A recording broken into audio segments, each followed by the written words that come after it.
La luna deslumbrante asoma entre los árboles. La oscuridad de la noche lo inunda todo, y una tenue niebla comienza a aparecer. Adéntrate en el bosque, busca el árbol viejo, siéntate a su lado. Ponte cómodo, cierra los ojos y escucha la historia que traen hasta ti las criaturas de la noche. Bienvenidos. Estos son los cuentos del bosque oscuro.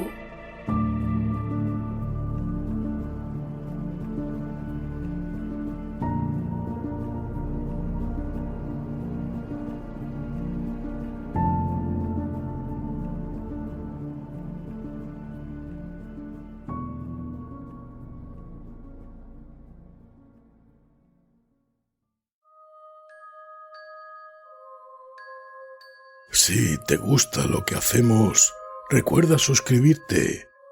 Es totalmente gratuito y estarás al tanto de la aparición de nuevos audios. Y recuerda darle a me gusta antes de que acabe el audio, que no se te olvide. Quién sabe qué horribles pesadillas nos aguardan después.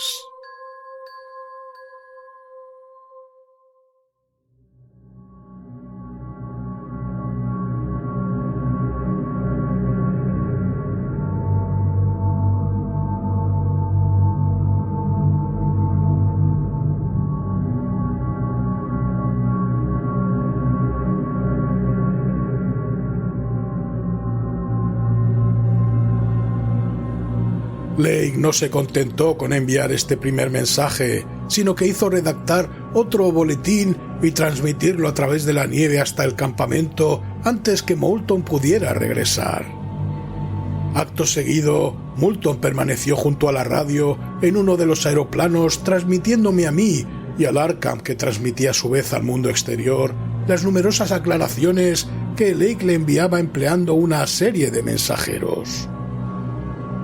Quienes siguieran aquel asunto en la prensa recordarán la excitación que provocaron en los hombres de ciencia las noticias de aquella tarde, noticias que finalmente haya dado lugar, al cabo de tantos años, a la organización de la expedición Starweather-Moore, cuyos propósitos tan ardientemente deseo desalentar. Será mejor que transcriba literalmente los mensajes tal como los envió Lake, y como los tradujo nuestro radiotelegrafista McTighe de sus notas taquigráficas tomadas a lápiz. Fowler hace un descubrimiento de la máxima importancia en los fragmentos de piedra arenisca y caliza del Barreno. Varias huellas estriadas como las halladas en la pizarra arcaica demuestran que su fuente sobrevivió desde hace más de 600 millones de años hasta el período comanchiense, con cambios morfológicos moderados y disminución de su tamaño medio. Las huellas de época comanchiense parecen tan solo más primitivas o decadentes que las más antiguas. Destaque en importancia descubrimiento en la prensa. Significará para la biología lo que Einstein para las matemáticas y la física. Enlaza con mi labor anterior y amplía sus conclusiones. Parece indicar, como yo sospechaba, que la Tierra ha sido testigo de un ciclo o varios ciclos de vida orgánica anteriores al que conocemos y que comienza con las células agnostozoicas. Evolucionó y se especializó no más tarde de hace 1000 millones de años, cuando el planeta era joven y hasta hacía poco tiempo inhabitable para cualquier forma de vida o estructura protoplasmática. Surge la pregunta de cuándo, dónde y cómo aconteció tal desarrollo.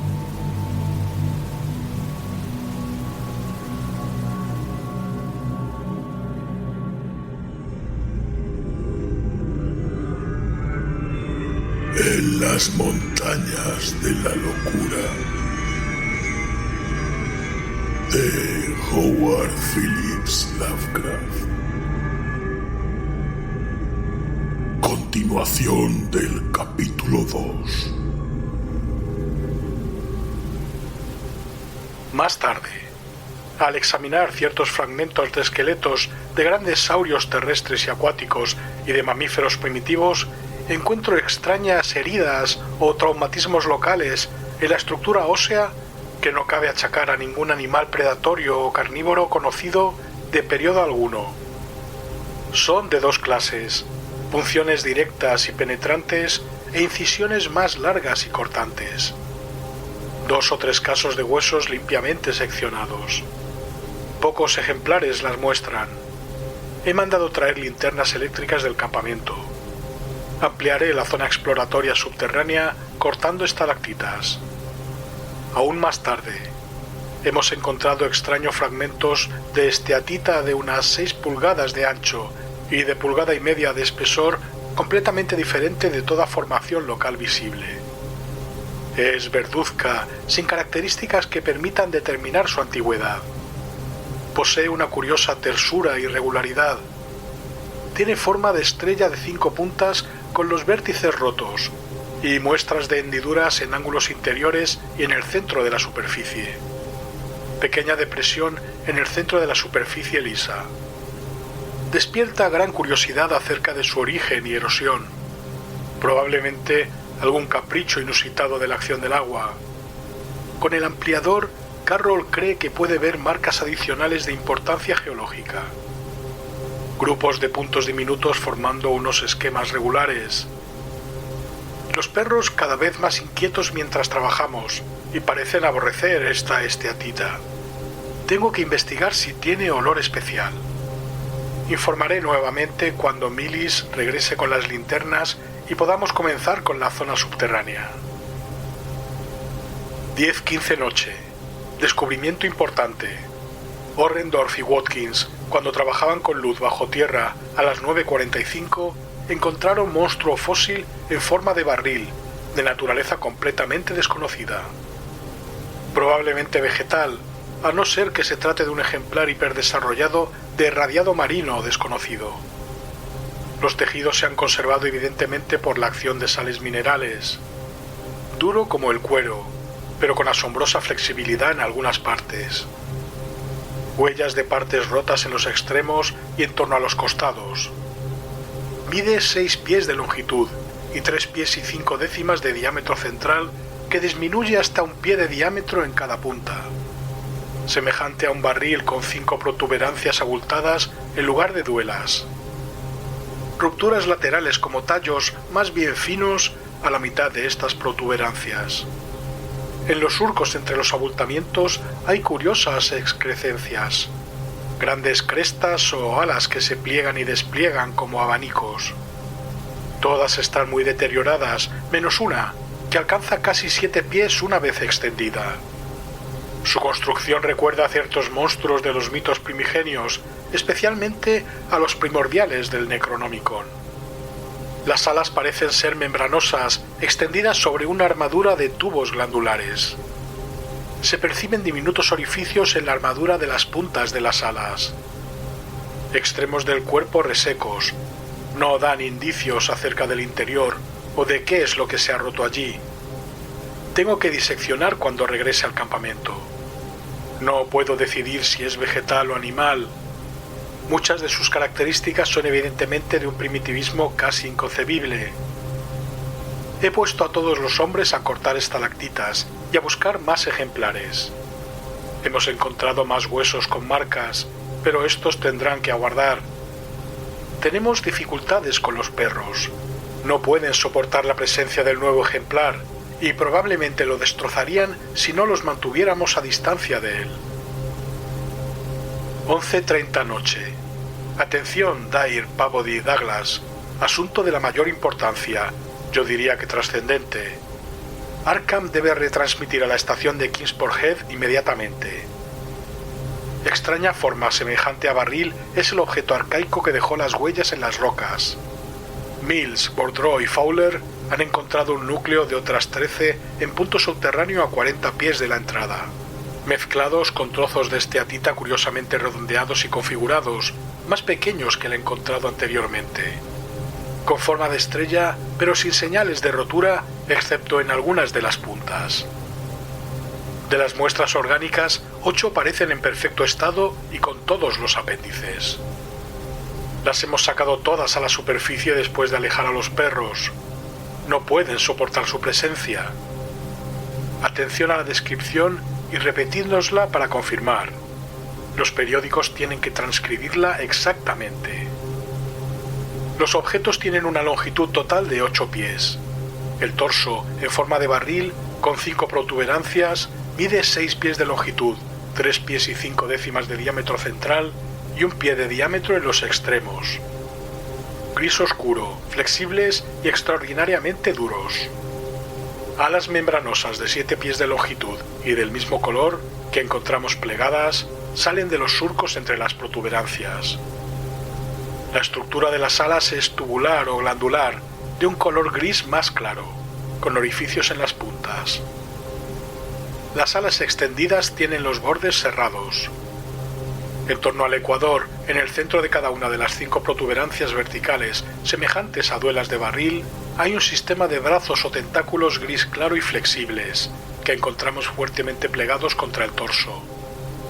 Pero se pueden extender hasta una longitud máxima de más de 3 pies.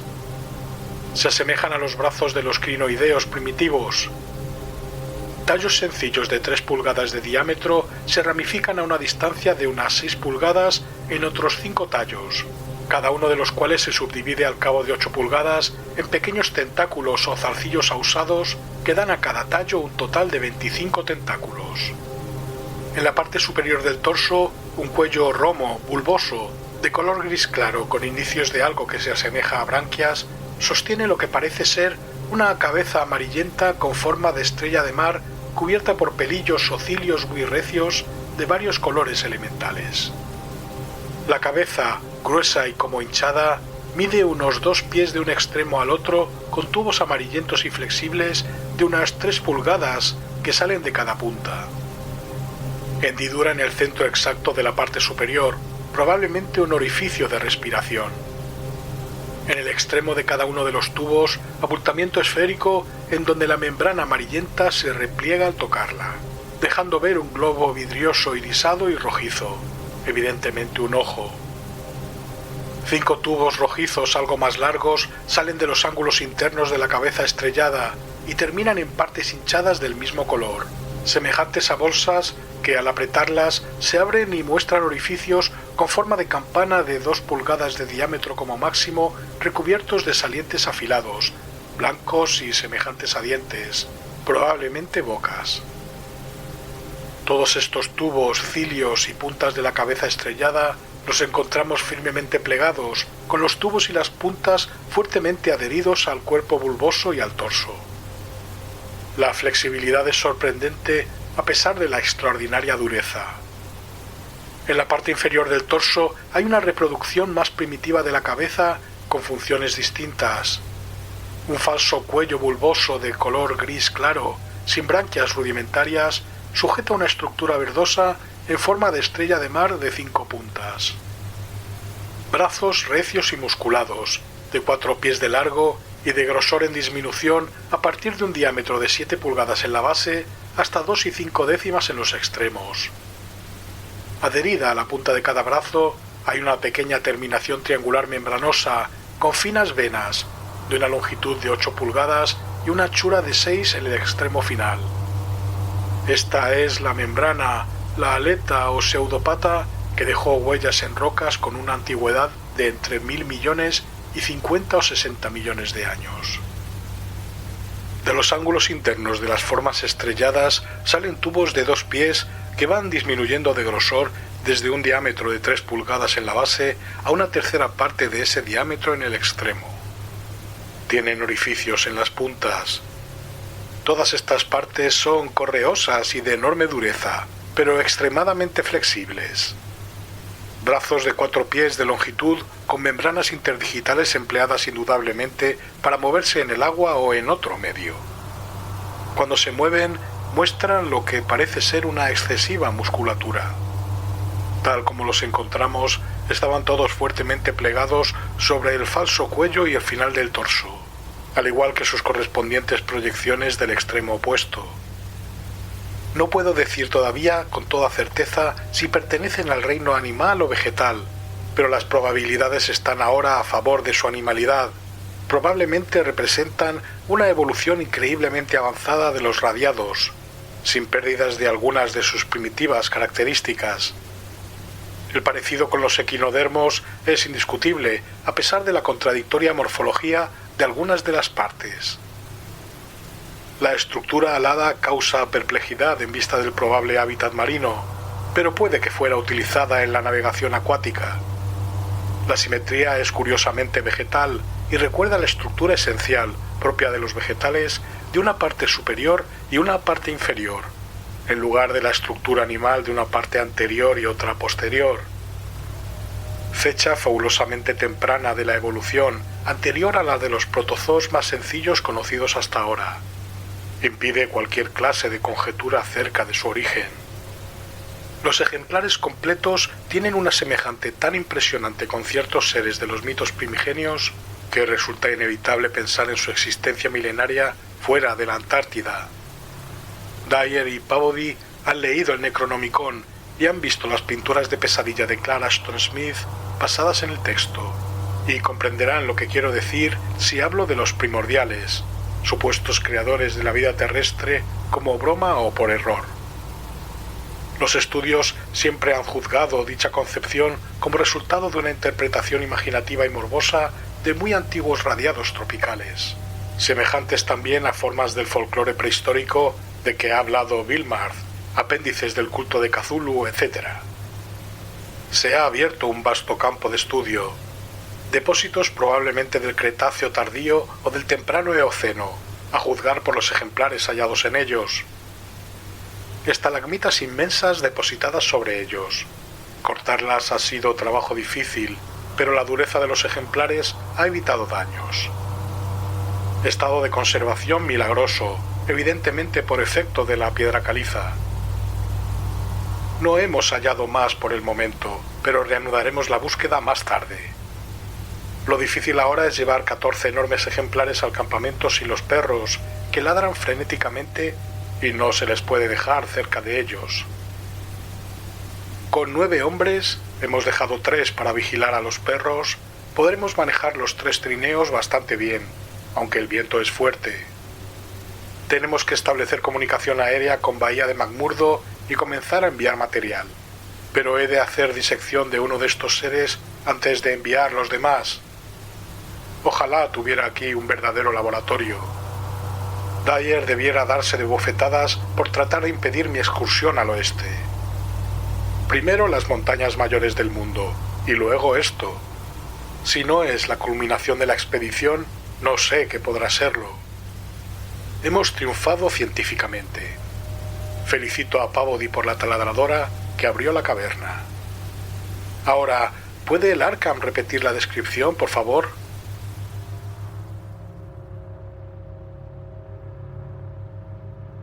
Lo que Peabody y yo experimentamos al recibir este informe es indescriptible y no le fue a la zaga el entusiasmo de nuestros compañeros. McTighe, que había traducido apresuradamente los pasajes principales según se iban recibiendo, escribió ahora todo el mensaje traduciéndolo de la versión original en taquigrafía y lenguaje telegráfico tan pronto como cerró la emisora de Lake. Todos se daban cuenta del significado de aquel descubrimiento que hacía época, y yo envié mi felicitación a Lake tan pronto como el radio de Arkham repitió la descripción como se la había pedido, siguiendo mi ejemplo Sherman desde su campamento en el depósito de la bahía de McMurdo, y el capitán Douglas del Arkham. Más tarde, como jefe de la expedición, añadí algunos comentarios para que se transmitieran desde el Arkham al mundo exterior. Naturalmente, era absurdo pensar en dormir en medio de tantas emociones, y mi único deseo era llegar al campamento de Lake lo antes posible. Fue una gran decepción cuando me mandó decir que una creciente tempestad de viento que soplaba en las montañas hacía imposible volar por el momento. Pero al cabo de 1 hora y media volvió a aumentar el interés, desvaneciendo la desilusión. Nuevos mensajes de Lake hablaban del feliz traslado de 14 de los grandes ejemplares al campamento. La tarea había sido dura, pues aquellas cosas tenían un peso sorprendente, pero entre 9 hombres habían logrado hacerlo muy limpiamente. A la sazón, parte de los que formaban el grupo estaban construyendo apresuradamente con vallas de nieve y a segura distancia del campamento un cercado al que pudieran llevarse los perros para facilitar su alimentación. Los ejemplares quedaron tendidos sobre la nieve endurecida cerca del campamento, excepto uno con el que Lake estaba realizando burdos ensayos de disección.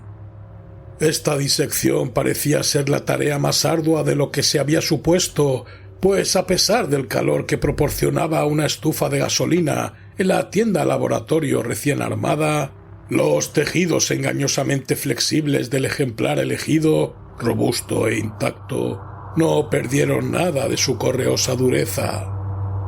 Lake no acertaba con el modo de hacer las necesarias incisiones sin recurrir a una fuerza bruta que podría alterar los detalles estructurales que buscaba. Es cierto que disponía de otros 7 ejemplares en perfecto estado, pero eran demasiado pocos para utilizarlos imprudentemente, a no ser que la caverna suministrara más tarde una cantidad ilimitada de ellos. Por esta razón, sacó el ejemplar en que trabajaba y entró a rastras otro que, aunque conservaba trazas de las formas de estrella de mar en sus 2 extremos, estaba aplastado de mala manera y deformado en parte a lo largo de uno de los 2 grandes surcos del torso. Ninguna clase de evolución celular de que la ciencia tuviera conocimiento. Los resultados, rápidamente comunicados por radio, fueron desconcertantes y decididamente estimulantes. Era imposible realizar una disección escrupulosa o exacta con unos instrumentos casi incapaces de cortar aquellos anómalos tejidos. Pero lo poco que se consiguió nos dejó asombrados y estupefactos. La biología vigente tenía ahora que revisarse enteramente, pues aquello no era producto de ninguna clase de evolución celular de que la ciencia tuviera conocimiento. Apenas había habido sustitución mineral y a pesar de una antigüedad tal vez de 40 millones de años, los órganos internos estaban completamente intactos.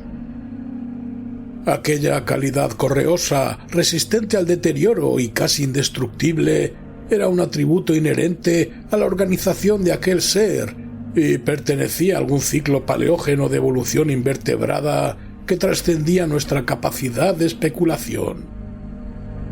Al principio, todo lo que Lake encontró estaba a seco, pero a medida que el calor de la tienda dejó sentir sus efectos de fusión, encontró una cierta humedad orgánica de penetrante y desagradable olor hacia la parte no dañada del ser.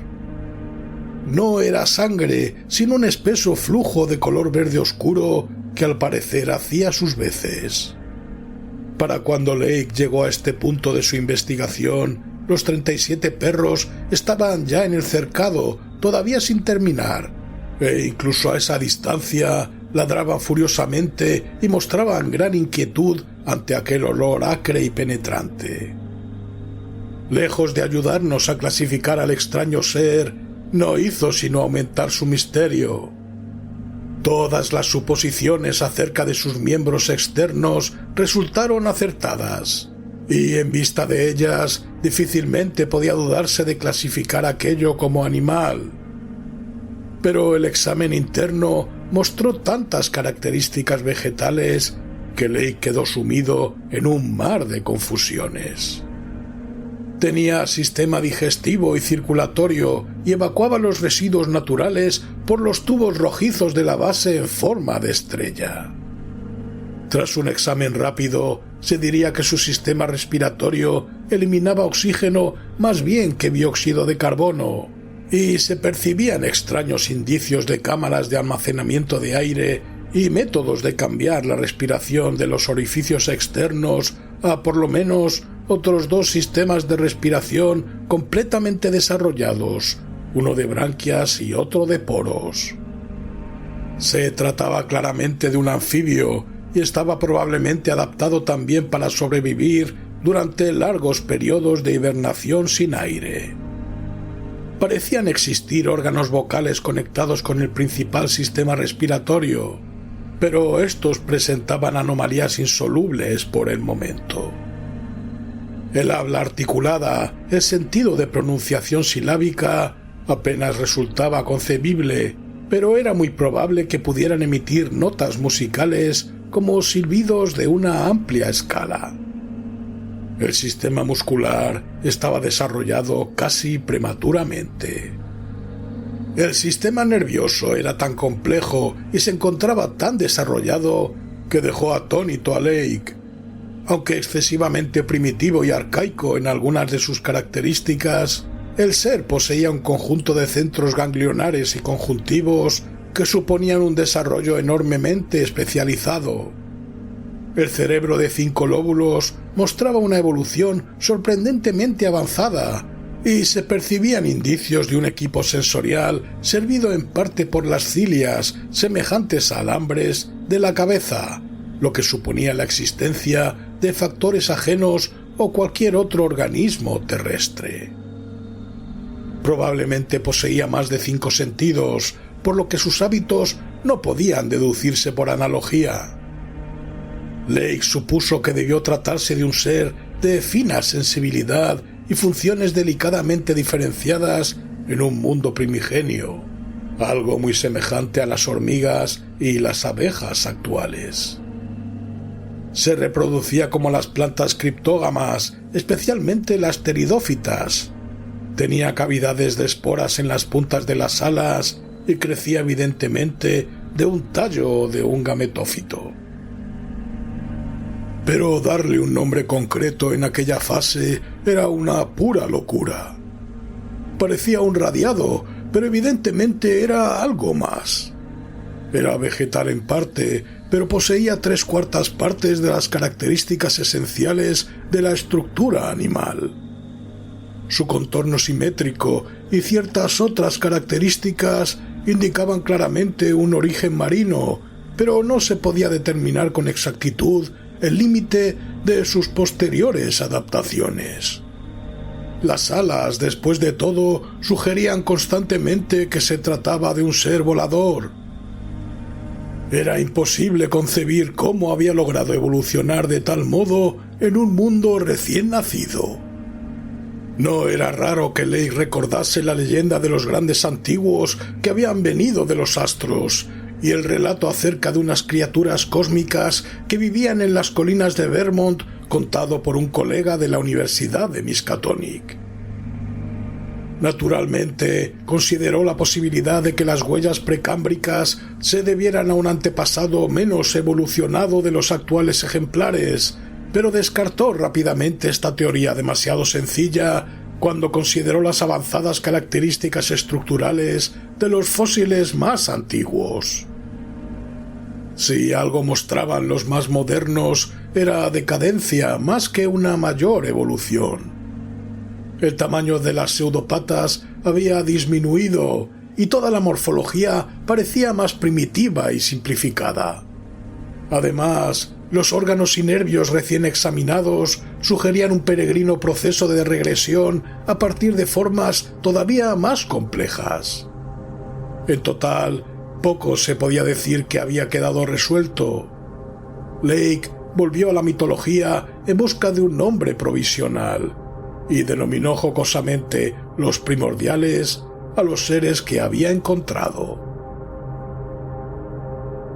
A eso de las 2:30 de la madrugada, luego de decidir dejar para el día siguiente la continuación de su trabajo y tratar de tener algún descanso, cubrió el disecado organismo con un lienzo embreado, salió de la tienda laboratorio y estudió los ejemplares intactos con renovado interés. El incesante sol antártico había comenzado a reblandecer ligeramente sus tejidos, de modo que las puntas de la cabeza y los tubos de 2 o 3 de ellos mostraban señales de desplegarse, aunque Lake pensó que no había peligro de corrupción inmediata en aquel ambiente a menos de 0 grados. pero sí juntó todos los ejemplares no disecados y los cubrió con una lona de una tienda de repuesto para protegerlos de los rayos solares directos. Eso contribuiría también a que los posibles efluvios no llegaran hasta los perros, cuyo hostil desasosiego estaba empezando a convertirse en problema incluso a la considerable distancia que se hallaban, al otro lado de una cerca de nieve que un equipo reforzado de hombres estaba apresurándose a alzar en torno a la improvisada perrera. Tuvo que sujetar las esquinas de la lona con grandes bloques de nieve prensada para que no se moviera a pesar del vendaval que se estaba levantando, pues las titánicas montañas parecían prepararse a lanzar bocanadas de viento enormemente fuertes. Revivieron los temores a los temporales antárticos y bajo la supervisión de Atwood se tomaron precauciones para resguardar con nieve las tiendas, el nuevo cercado de los perros y los toscos cobertizos de los aeroplanos al socaire de las montañas. Estos cobertizos, que habían comenzado a levantar en momentos perdidos con bloques de nieve endurecida, no tenían ni con mucho la debida altura, y Lake acabó por apartar a todos los hombres de otras tareas y ponerlos a trabajar en las defensas. Eran las 4 pasadas cuando Lake se dispuso a dejar de transmitir y nos aconsejó que nos retirásemos a descansar, como lo harían él y su gente tan pronto como las defensas fueran un poco más altas. Mantuvo una conversación amistosa con Pavody a través del aire y reiteró su alabanza de las maravillosas barrenas que le habían ayudado a hacer el descubrimiento. Atwood también transmitió saludos y elogios.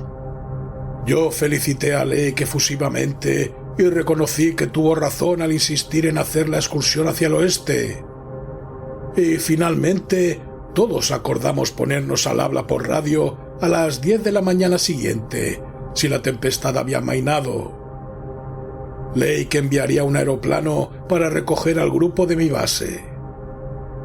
Justo antes de acostarme, envié un mensaje final al Arkham con instrucciones de que rebajaran el tono de las noticias del día para el consumo del mundo exterior, pues dar todos los detalles me parecía que podía levantar una ola de incredulidad hasta que fueran comprobados.